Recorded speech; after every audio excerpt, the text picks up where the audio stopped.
Shout out mga kaibigan sa mga taga Naga City dyan. Oh. Ang ganda ng tulay dito mga kaibigan. Tara mga kaibigan, samahan niyo akong kumain dito sa ilalim ng tulay para maiba naman mga kaibigan.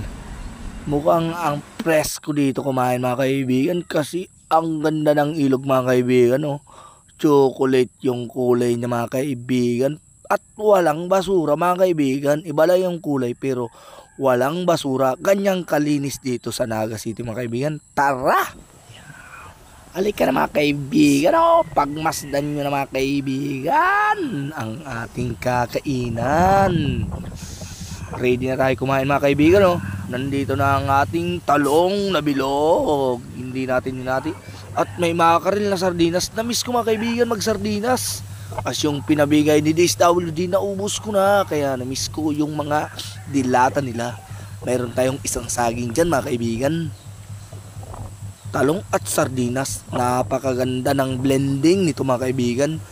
Yung talong isasawsaw natin sa sabaw ng makakaril na sardinas. At itong kumain na yung King Kong mga kaibigan. Oh. Kakain na ng saging yung King Kong mga kaibigan. Ang sarap. Presko mga kaibigan. Ang lakas ng hangin dito mga kaibigan. At lalagyan ko ng sabaw mga kaibigan yung kanin mga kaibigan. Ang laki ng laman mga kaibigan ng makarel mga kaibigan. Oh. Ang sarap yan. Oh, ang laki pa mga kaibigan. Oh. Aba, ang sarap. Yummy to the max yun. Iyon. Gutom na gutom ang panot na ito mga kaibigan. Oh, grabe. Grabe ang panot na ito mga kaibigan. Sa kainan mga kaibigan, hindi talaga nagpapatalo ito mga kaibigan. May naman sa trabaho mga kaibigan, pero pagdating sa kainan talagang bilis niya, no? Ang galing. Ang sarap. First time pala natin mga kaibigan kumain sa ilalim ng tulay. Kaya memorable to sa atin mga kaibigan. Okay na po, dahil pause tayo, hanggang dito lang yung voice over ko mga kaibigan.